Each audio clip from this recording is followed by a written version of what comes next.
It's very possible for you to miss the subtle signs of emotional abuse at the beginning of your relationship because, it doesn't have anything to do with physical violence, but it may involve threat of physical violence. It's a repetitive pattern of words, action, and consistency of behavior of somebody you are in a relationship with. And it's an attempt to frighten, control, or isolate you. So any attempt to frighten you, to control you, or to isolate you is a red flag and is a sign of emotional abuse that you should pay attention to because it becomes a repetitive pattern of toxic behavior. Hello and welcome back to my channel. Today I'm going to be talking about signs you're in an emotionally abusive relationship. Emotional abuse, some people also call it emotional manipulation, can start gradually and then it occurs over and over again. Day after day, you begin to go through these excruciating expression of feelings, words, and action, and it can, at the end of the day, become really, really toxic. It can happen between anybody. It doesn't just occur in romantic relationships alone. It can occur between friends, it can occur between you and your boss or your subordinate. So it's really everywhere and nobody should stand for it. The first sign you should look out for is somebody who constantly exploits your insecurities. They call you some weird nicknames or derogatory names, and sometimes they can try to make it less derogatory by using something like my little nail biter. I mean, what the hell does that mean? And they know that these are the things that you don't enjoy, especially after you have told them to stop over and over again. They're still not stopping. Stupid, idiot, dumb. I mean, how can you be in a relationship with somebody who calls you all these derogatory names? It's totally not acceptable. Another way they attack your self-esteem is through character assassination. When issue comes up, they say you're always late, you're always wrong, you're always disrespectful, you're always this, you're always that. If you're in a relationship with someone and you have to wonder if you have ever done any form of good in that relationship, then that is an emotionally abusive relationship. Trust me. It can also come off as being patronizing, when they insult you, but they try to soft pedal it by using a little bit of compliment. Oh, I know you try, but this is just beyond you. This is just beyond your capability. Or this is just beyond what you can handle. I mean, you're like, what the hell does that even mean? They can also publicly embarrass you when people share your secret publicly, or they publicly pick fight. They publicly say some, insensitive things about you. That's also a way of affecting your self-esteem. The thing is that they can be dismissive. They are dismissive of your ideas. They are dismissive of your effort. They are dismissive of your attempt to, really do something for them. Dismissiveness can be taken a step further by, dismissing your accomplishment or belittling your accomplishment. They make it look like, what have you done? What is so special about what you have done? Other people are doing it. What is the big deal about it? They belittle your accomplishment. Another way they can try to wreck your self-esteem is by insulting your appearance. They don't compliment you, and even when they want to make any comment about your appearance, it's usually negative. And they can also be dismissing of your interests. You'll never be good at dancing, so why do you even try? You'll never be good at playing the piano, so why do you bother? You have been at it for over a year. You've not learned anything. They are really not supportive of you in any shape or form, and they are constantly bringing you down with their negative comment. You should be aware of this and know that no, this is unhealthy and this is an emotionally abusive relationship. If you're in a relationship with somebody who constantly makes threats, oh, you don't know what I would do. I can't say what I would do if you do that thing I said you should not do. Does that make sense? I will deal with you. Or, people just making ridiculous threats in a relationship. You're in a relationship with an adult and you're constantly making threats. Let's move on to the monitoring spirit. Some monitor your activity. They want to know your whereabouts. You dare not go to the toilet without their permission. Excuse me, sir, I would like to pee. Should I go or should I hold?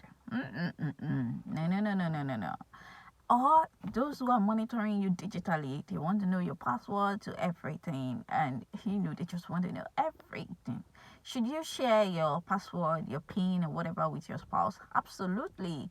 But if you're noticing all these other signs and you're probably beginning to plan your exit, you definitely want to start changing your password. Next on the list is gaslighting. When somebody is trying to emotionally abuse you or control you or manipulate you, they make you feel like the event you're talking about did not even happen. They can't remember the argument, they can't remember the event, and they begin to make you question your own sanity. And you're like, it's something wrong with my memory, it's something wrong with my mental health. If somebody is making you feel like, there's something wrong with you mentally, then there's a problem. There's a problem that needs to be addressed ASAP. Another red flag is when they lecture you constantly. When you do something wrong, no matter how minor, they make a long list of all the things you have ever done wrong in the relationship.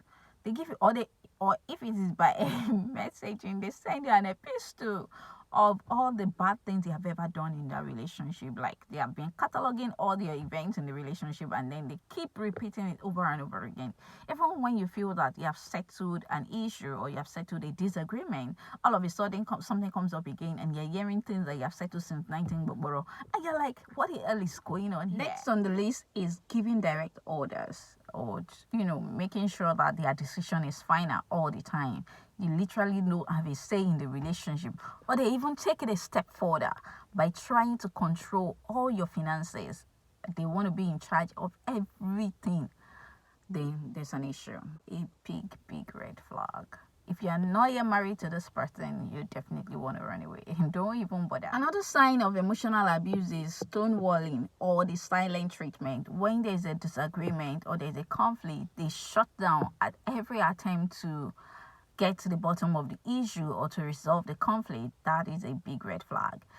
It's okay to withdraw a little bit before settling issues, but refusing all attempt or giving the silent treatment. If you're in a relationship with somebody and you have to be communicating through notes simply because there's a disagreement, then there is another really big one is jealousy. If they're constantly accusing you of cheating or flirting with the opposite sex, then that is a red flag. Especially when you have never given them any reason to doubt you or to contest your loyalty to them. That is a big issue. Moving on, if you're in a relationship with somebody who constantly makes you feel guilty, if you love me, you do this for me, or they guilt trip you, you definitely want to watch out for that. Or when they blame you for their own problems, they blame you for their own shortcomings. If you have done this for me, I wouldn't be going through this. If you have done this for me, this would not have happened to me. That is another problematic situation. People who abuse always have a form of hierarchy that makes them be at the top and you at the bottom. There's just a way they make you feel that they are better than you. Another red flag you should pay attention to is when they destroy things. They might not physically hurt you, but if they smash your phone on the ground, they throw away your car keys, that's a red flag, because very soon you are going to be the object they'll be throwing up and down. So if they are not yet attacking you, but they are attacking your properties, they're attacking your item, then you definitely want to look into that. They can also try to dehumanize you. When you're talking to them, they look at the floor as if you're a cockroach on the floor, or that you're not even referring to someone them. Abusing you would try to get you to prioritize their needs and neglect your own. So if you look at your life, your relationship, and you see that you're losing yourself, you're no longer doing things that you enjoy, but you're constantly doing things for your partner, you're constantly doing things that he enjoys or she enjoys, you're constantly doing things that you wouldn't do on a good day, you're just doing it to make your spouse happy, then you should watch out. An abusive person will most of the time isolate you from the people you love. They will come between you and your supportive loved one so that you are more dependent on them, because by the time you have no relationship with any other person apart from them, you are totally dependent on them, and you are in that abusive relationship longer than you should be. So if they are constantly isolating you from your relative, oh, this person has a problem. But sometimes they might not even say, oh, this person is problematic. They're just making sure that you have no time for your supportive loved ones. Or even when you try to create time, they bring up other things to replace that time that you have created. Just subtly isolating you from these people, that is a red flag. When you need to meet up with your supportive loved one, they beg you, oh, please don't go, or please help me to do this, or they give you an excuse or a reason not to socialize, then, ding, red flag.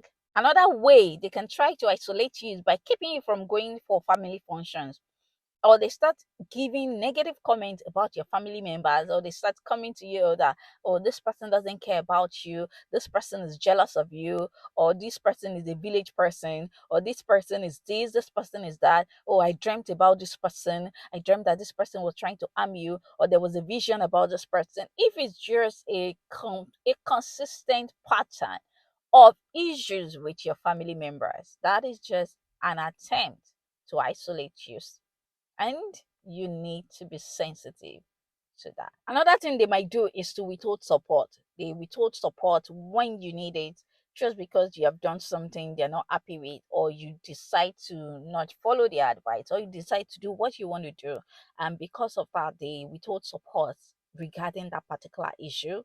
No, no, no, no. There is something wrong there. Another sign that you should watch out for is withholding affection. When they withhold affection, when things are not going well, or you're not doing things they want you to do, or things are not going their way, and because of that they refuse to compliment you, they refuse to hold you, they refuse to touch you, they're withholding sex. That is a big problem. If you feel that you're in an emotionally abusive relationship, trust your instinct. You're probably right. You're probably right. Your instincts will not deceive you, especially if it is a consistent pattern of behavior. What should you do if you feel that you're in an emotionally abusive relationship?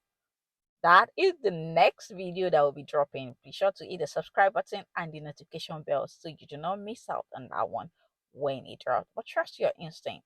If you're in an emotionally abusive relationship, if you think you're in an emotionally abusive relationship, you probably are, and you should do something about it. I'll see you in the next video.